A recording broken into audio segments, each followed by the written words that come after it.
swell 6 feet at 13.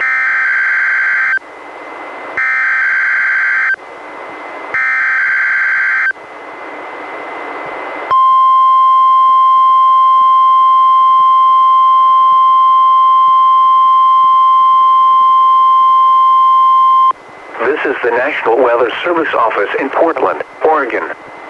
The proceeding was a test of NOAA weather radio's warning alarm.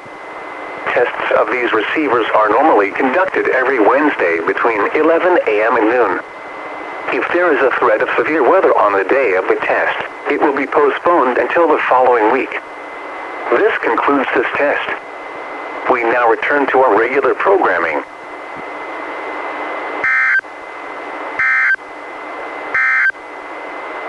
Coastal marine forecast for the waters from Cape Shoalwater, Washington.